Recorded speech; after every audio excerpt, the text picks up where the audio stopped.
Another year, another Equestria Girls movie.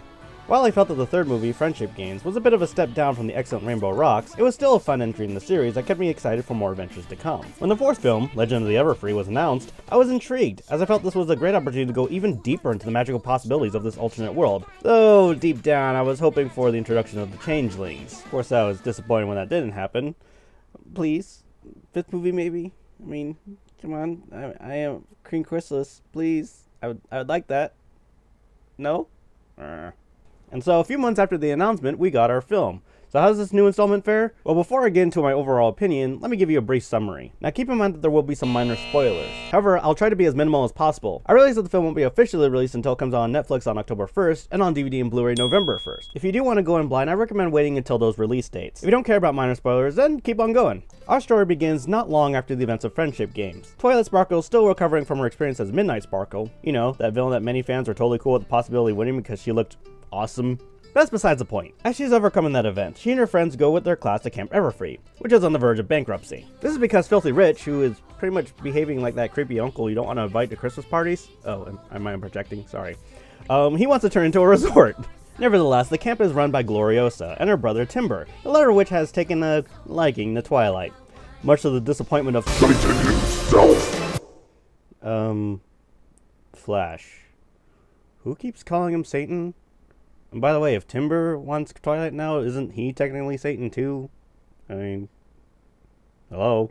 Anyway, shortly after their arrival, strange things begin happening at the camp, and it's up to our heroes to discover what is happening in the forest, while Twilight overcomes her own fears that her darker half could manifest itself at any moment. Anyway, that's it. I'm not going to spoil any other plot-related elements. Okay? Good. Let's keep going. With 4 movies now under its belt, I could safely say that the Equestria Girls film franchise is going through a bit of a Star Trek effect.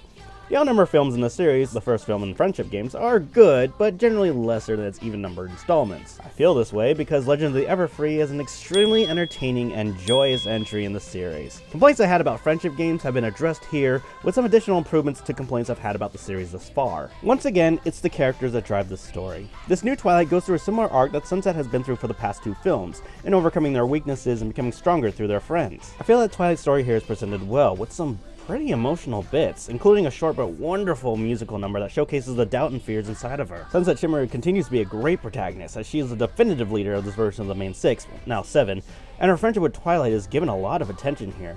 Though that doesn't mean that other members of the group don't get their time to shine. Characters such as Rarity and Applejack get some great moments that fans will love. I mean, I certainly did. Now here's an improvement I did not see coming in the slightest. Post Rainbow Rocks, I felt that Flash Sentry was a bit of a dull character. I mean, extremely dull character. So dull that I'm able to make freaking jokes about him. Getting shot in the face because I get mad at him. Oh my god, that never gets old. Sorry. But to my absolute shock, in Legend of the Everfree, he is given 2 brief, but actually pretty damn good scenes. They go deeper into his character and how he feels about the current situation around him, such as the fact that the Twilight he sees now is not the one he once fell for. To be honest, it made me feel genuinely bad for him. I mean, like, seriously. In other installments, I didn't care if I felt bad for him or not, but here, I actually felt sorry for the guy. Almost enough to make me want him to end up with somebody in a future installment. No, not Derpy, though. Back off. No. No, not Applejack either. No. No. Not Rarity. No. YouTuber Rarity Dash will be very angry if you end up with Rarity. I told you not Derpy. Jesus, I am feeling less bad for you now. Pacing issues have also been improved, even though I remain disappointed that we'll never get that 90-minute Equestria Girls movie. Hopefully, the theatrical My Little Pony will deliver on that. Can you knock that off? That said, the last act can feel a tad rushed, but it's not a huge complaint.